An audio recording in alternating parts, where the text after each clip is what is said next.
Salut toi, connais-tu les momies des tourbières? Dans la majeure partie du nord de l'Europe, de la Russie à l'Irlande, des lacs se sont formés au moment de la fonte des glaces. Au fil du temps, ces lacs ont été ensevelis sous la végétation qui, en se décomposant, a créé des dépôts de tourbe. Les tourbières sont des environnements idéaux pour la conservation des matières organiques. Dans ce milieu sans oxygène, les micro-organismes responsables de leur désintégration ne peuvent pas vivre.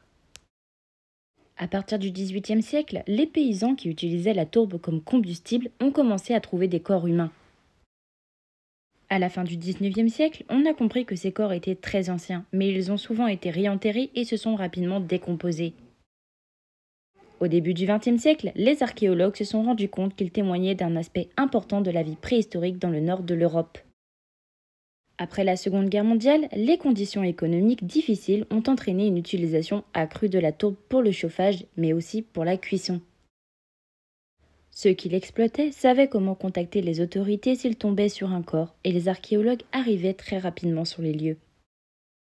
Au début des années 1950, plusieurs corps en assez bon état ont été découverts dans des tourbières au Danemark, comme l'homme de Toulon et l'homme de Grobal, datant respectivement des 4e et 3e siècles avant notre ère. Toujours en 1950, des exploitants de tourbes ont trouvé le corps d'un homme dans une tourbière au Danemark. L'homme de Toulon avait été étranglé et la corde était toujours attachée à son cou. En 1952, à environ 18 km de Toulon, à Grobal, un autre corps a été découvert. L'homme de Grobal n'avait pas été étranglé mais égorgé d'une oreille à l'autre.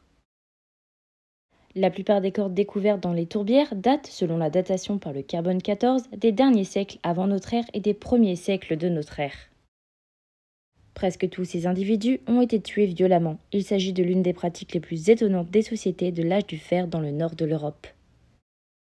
Pour en savoir davantage sur l'histoire, sur l'archéologie ou encore sur l'anthropologie, n'hésite pas à t'abonner.